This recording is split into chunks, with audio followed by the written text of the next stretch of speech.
Et pour commencer, tout d'abord un petit mot de la météo du jour avec un temps toujours très instable aujourd'hui. Quelques éclaircies cet après-midi dans le ciel lillois, mais aussi beaucoup de nuages toute la journée et même peut-être quelques gouttes de pluie à la mi-journée. Les températures, elles, en tout cas, restent fraîches aujourd'hui avec 17 ou 18 degrés pour les maximales et toujours ce vent de nord. La météo en détail, on en reparle après le journal.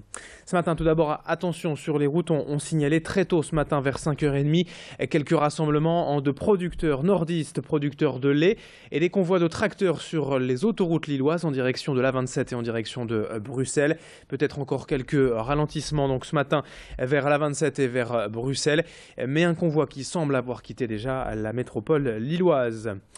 En ce lundi, l'actualité sur Grand Lille TV, c'est aussi la braderie édition 2015. L'événement s'est conclu hier dans la capitale des Flandres.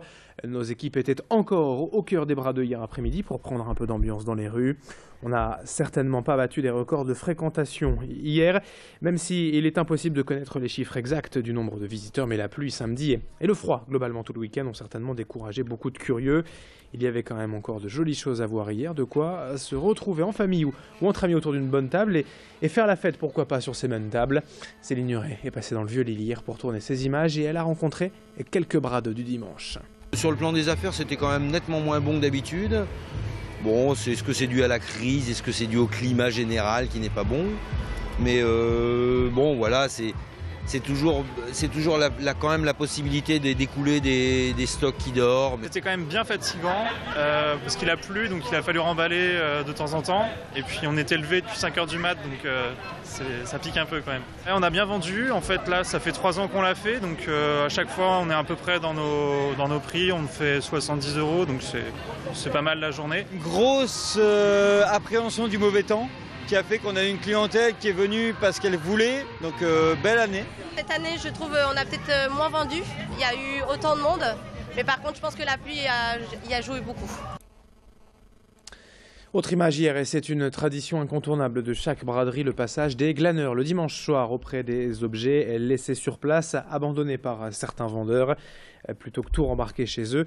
Certains préfèrent donc laisser là ce qu'ils vendaient auparavant. En la matière, l'esplanade est certainement le meilleur endroit pour dénicher quelques beaux trésors, des objets en parfait état parfois ou d'autres qui nécessitent tout de même une remise en forme. En tout cas, c'est un lieu idéal pour tous les bricoleurs qui ont sous leurs pieds une véritable mine d'or. Et là, on peut le dire, on trouve vraiment de tout. Céline Nuret était sur place hier à la nuit tombée pour rencontrer 2 de ces glaneurs avides de la trouvaille du week-end.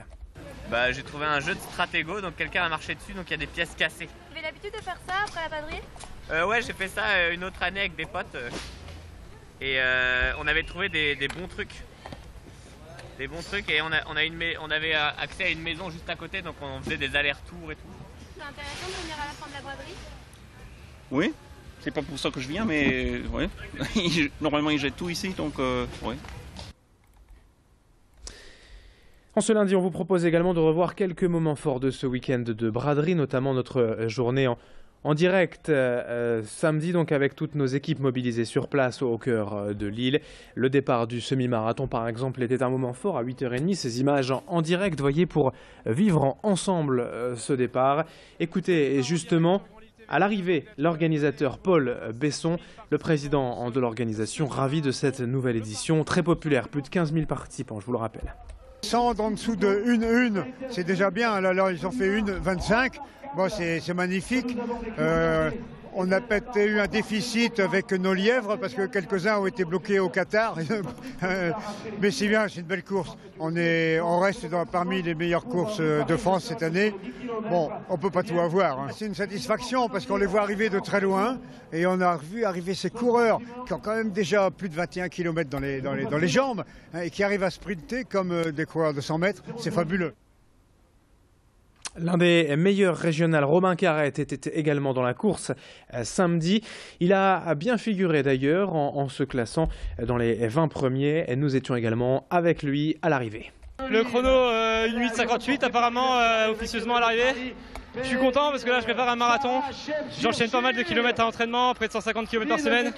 Je pensais pas arriver à ce niveau-là aujourd'hui. Le parcours beaucoup mieux que l'année dernière. Je sais que l'année dernière ils avaient changé un petit peu et c'était un peu le bazar à l'arrivée. Là franchement superbe parcours, très plat, très bonne ambiance comme chaque année. En plus, moi, c'est que chaque année, c'est de la citadelle qui me pose problème. Là, cette année, il n'y avait pas les citadelles, c'était que du bonheur. De la ville partout, du monde partout. Et la météo excellente. Pour vous, il ne doit pas faire très chaud, mais pour nous, c'est la température excellente. Et puis comme chaque année, les associations aussi étaient dans la course avec les Joëlettes pour porter les enfants en situation de handicap. Les idées chouettes étaient notamment au rendez-vous et nous les avons rencontrées. Arnaud Cassel, bonjour. Bonjour.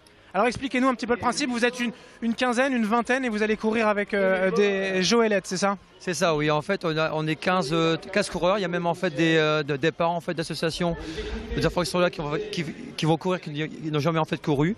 Et ils font ça en fait pour les gamins, pour en fait promouvoir aussi Carrefour, mais aussi en fait l'association des chouettes.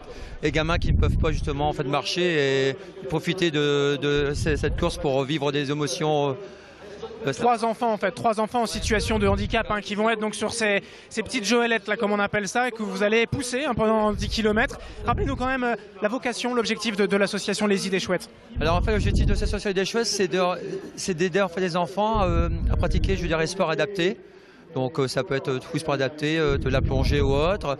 Et je vais promouvoir en fait leur bien-être au sein du sport et qui puissent vivre des moments en fait privilégiés, importants pour eux quoi. 7h21 en direct sur Grand Lille TV. L'info continue dans un instant avec vos prévisions météo et l'infotrafic bien sûr en temps réel. Merci de votre fidélité. Très belle matinée à tous.